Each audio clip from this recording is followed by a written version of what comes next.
foolish game. Do you ever... 2020 fut une année particulière et compliquée qui aura demandé à chacun de devoir s'adapter. Déjà bien équipé pour le travail à distance, l'activité de la fédération s'est poursuivie conformément aux directives gouvernementales et il n'y a pas eu de retard dans les dossiers qui soient liés à cette nouvelle façon de travailler. Si nos missions furent également impactées par la Covid, la plupart des opérations techniques ont pu être maintenues. Seules les actions d'éducation à la nature auprès des scolaires ont été quasiment toutes annulées. La mise en place et le respect de protocoles sanitaires pour les diverses actions et opérations techniques organisées par la Fédération a représenté une charge de travail nouvelle. L'ensemble des personnels techniques et administratifs a été fortement sollicité tout au long de l'année et plus particulièrement encore dans les périodes de confinement pour répondre aux nombreuses questions des adhérents sur les possibilités en matière de piégeage, d'agrainage et bien sûr de chasse en ces périodes de restriction des déplacements et des rassemblements. En matière de petit gibier, 72 circuits d'Icalièvre ont été parcourus, soit 213 sorties pour 4234 km réalisés. Pour les comptages perdrix, qui se font au mois de mars, une partie d'entre eux a malheureusement dû être annulée en raison du confinement instauré à la mi-mars. Afin d'évaluer la réussite de la reproduction, 39 communes ont été échantillonnées en août par les techniciens et agents. Pour le faisant, les comptages au champ prévus en avril ont dû être annulés. Sur 2 GIC, les techniciens et agents de la fédération ont réalisé eux-mêmes des indices ponctuels d'abondance, nouvelle méthode de suivi des populations actuellement en cours d'évaluation par l'OFB. En été, comme pour la perdrix, une vingtaine de communes a été échantillonnée. Concernant le nouveau contrat de redynamisation, 135 contrats ont été signés par les adhérents de la fédération.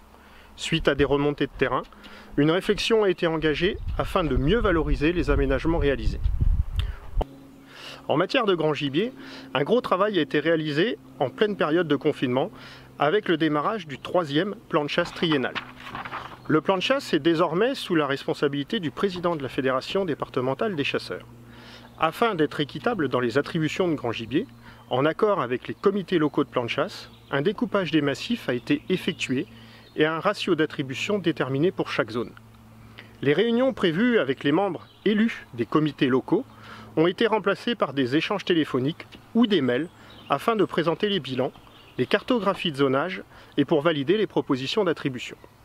En ce qui concerne les suivis du grand gibier, les ICA chevreuils ont pu être faits et ce sont ainsi 118 circuits qui ont été parcourus.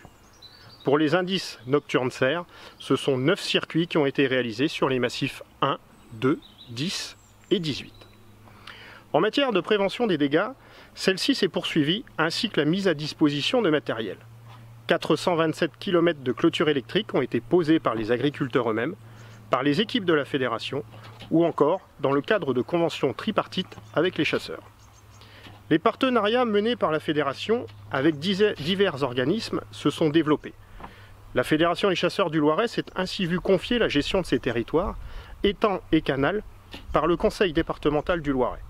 Une convention ainsi qu'un cahier des charges ont été établis afin de permettre la chasse et la régulation de certaines espèces dans le respect des règles de sécurité et des autres usagers de la nature. Les partenariats avec plusieurs établissements scolaires se poursuivent et ces jeunes découvrent les actions de la fédération en participant notamment à l'entretien de zones humides, à la réalisation de nichoirs ou encore à la plantation de haies. En matière de migrateurs, les bagages de pigeons, bécasses, bécassines, qui permettent de mieux connaître ces espèces et leurs déplacements, se sont poursuivis et même accentués.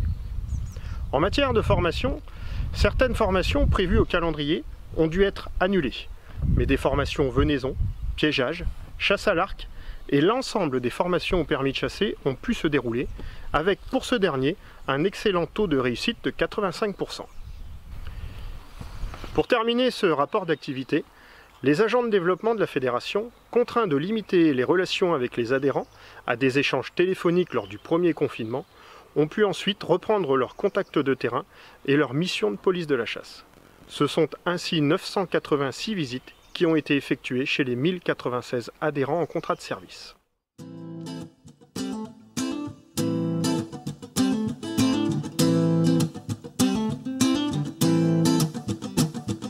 Life's a foolish game. Do you ever feel the same? Well, maybe we could change